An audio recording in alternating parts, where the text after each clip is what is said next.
let's move on to one of the only cases that does not involve Donald Trump. And this one comes out of the state of Texas, where sentencing someone to hard labor has taken on a new meaning. This morning, a new twist in a Texas woman's legal battle to get an abortion in her home state. The Texas Supreme Court last night ruled against Kate Cox after she sought an emergency medical exception to the state's abortion ban. Doctors say her 20-week fetus has a severe abnormality and a little chance of survival, and they say continuing the pregnancy could put her health at risk, possibly preventing her from getting pregnant ever again. Cox's attorneys say the decision left her with no choice but to seek medical care in another state. Wow. So this case is what legal experts refer to as bullshit. I mean, come on. Texas's abortion laws are so restrictive, this woman had to flee the state like some sort of senator. Controversial opinion in 2023, a court shouldn't get to decide whether a woman can get a medical procedure. Or if they're going to, yeah, you can.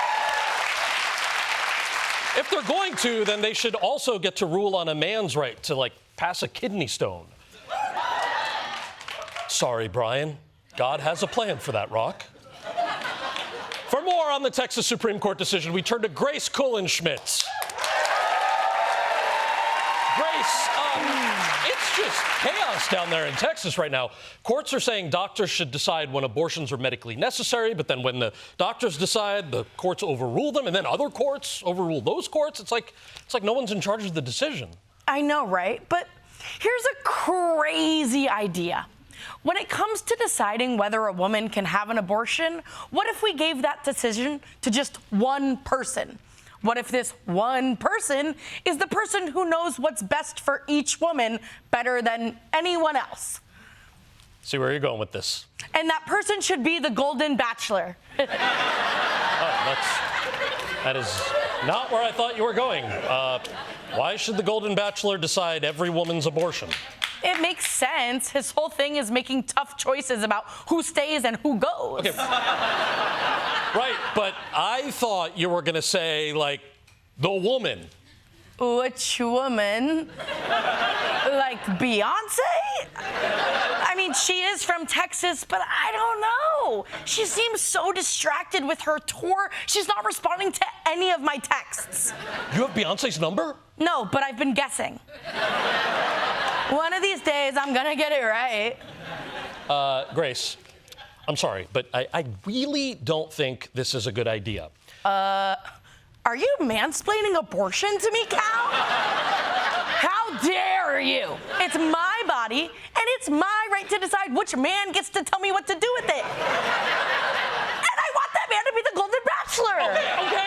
Okay, but it doesn't even matter. The Republicans in charge of these states don't care who chooses because they don't want anybody to choose. They're prosecuting all abortions. Prosecute schmashamoot.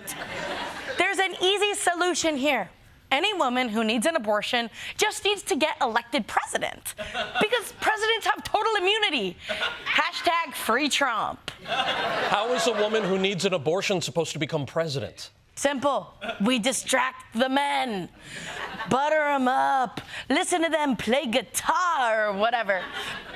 Then we turn them against each other. While they're busy fighting on the beach, the ladies vote her into the Oval Office. Are you describing the plot of the Barbie movie? It worked, Cal. By the way, you're so good at guitar. We're both gay, Grace. Oh, yeah. Sometimes I forget. Okay, so look, she becomes president and her first act is, what, getting an abortion? Yeah. She goes into the Situation Room because what a sticky situation this is. Then the super secret service rolls in and it's out of there. Grace, this sounds way too complicated. Isn't the simplest and best solution to just leave the decision up to the woman who's pregnant? Man, you're so dumb, Cal. I'm gonna text Beyonce right now to tell her how dumb you sound. I'm gonna try starting with the letter 3. I've never done that one before. Grace Kuhlenschmidt, everybody.